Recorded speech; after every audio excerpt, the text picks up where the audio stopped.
মহিউদ্দিন ইবনে আরাবী রহমতুল্লাহ আলাইহি সম্পর্কে একটি ঘটনা এসেছে। একটি হাদিস তিনি শুনেছিলেন। শায়েখ মহিউদ্দিন আরাবী রহমতুল্লাহ বলেন যে ব্যক্তি ৭০,০০০ বার কালেমা তৈবা পাঠ করবে তার সমস্ত গুনাহ ক্ষমা করে দেওয়া হবে। একদা একজন কাশফের অধিকারী যুবক বললেন, কাশফের অধিকারী ওলি যার কাছে আল্লাহ পাকের কুদরতি কাশফ হয়, সুবহানাল্লাহ বলেন। তিনি এসে বললেন, হে আমার প্রিয় ইমাম শায়েখ মহিউদ্দিন আরাবী রহমতুল্লাহ আলাইহি ইবনে আরাবী, আমার মৃত মাকে স্বপ্নে জাহান্নামে দেখতেছি। কাশফুল কুবুর করলাম, কাশফুল কুবুর আমি দেখতে পাচ্ছি আমার মৃত আম্মাজান তিনি জাহান্নামের আগুনে জ্বলছেন। বুঝতে পারতেছেন আপনারা?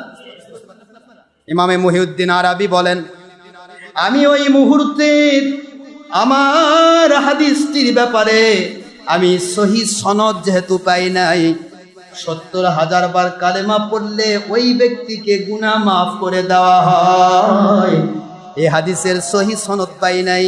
একটু টেকনিক করতে চাইলাম, একটু পরীক্ষা করতে চাইলাম।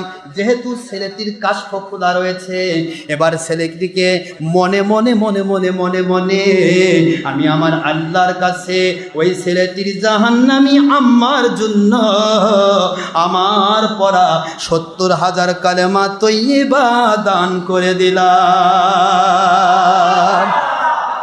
যেই মাত্র দান করে দিলাম, আমি এখনো ছেলেটিকে বলি নাই, পরীক্ষা করতে চাইলাম আসলে এই ছেলেটির কাশফ খোলা আছে কিনা, পরীক্ষা করতে চাইলাম, বলি নাই। তিনি মনে মনে ভাবতেছেন আমার সহিহ সনদের হাদিস আমি পাই না, সনদের ক্ষেত্রে এই হাদিসটা জয়ীফ, সনদের ক্ষেত্রে রাবির মধ্যে গরমিল আছে, এই জন্য আমি হাদিসটা জয়ীফ হিসাবে পেয়েছি, সুতরাং এটা আমি ছেলেটিকে বলবো না। মনে মনে মনে মনে বলতে লাগলাম, ও আল্লাহ মালিক খলিক রব, এই হাদিস যদি সহিহ হয়ে থাকে, আমার ৭০,০০০ পড়া কলেমা তৈয়বা ওই ছেলেটির মাকে আপনি দয়া করে দিয়ে দিন। আল্লাহর ওলি মহিউদ্দিন ইবনে আরাবী রহমাতুল্লাহ আলাইহি হাদিস শাস্ত্রের শ্রেষ্ঠ ইমাম আল্লাহর ওলি বলেন, কি ব্যাপার ঘটে গেল?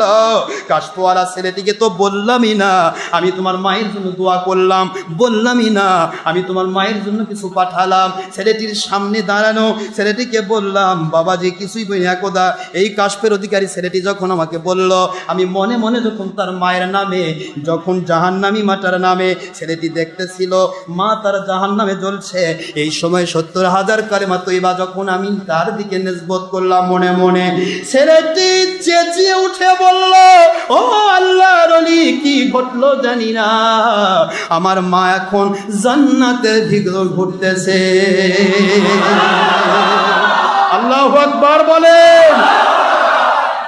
আল্লাহর ওলি বলে, বাবাজি এই মাত্র মাকে জাহান্নামের আগুনে জ্বলা দেখছো, এই মাত্র মাকে জান্নাতে দেখছো, ব্যাপার কি বাবা, ব্যাপার কি?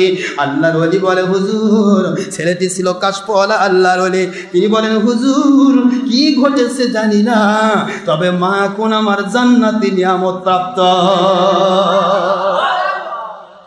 মহিউদ্দিন আরাবী রহমাতুল্লাহ আলাইহি বলতেছেন, বাবাজি আমি একটা হাদিস ব্যাপারে সন্দিহান ছিলাম, সনদের দিক থেকে সহিহ এটা পাইনি, আমি প্রমাণ করলাম এই হাদিসটা সহিহ, কারণ আমার ৭০,০০০ কালেমা পড়া ছিল, তোমার মায়ের নামে বকশিশ করে দিয়েছি।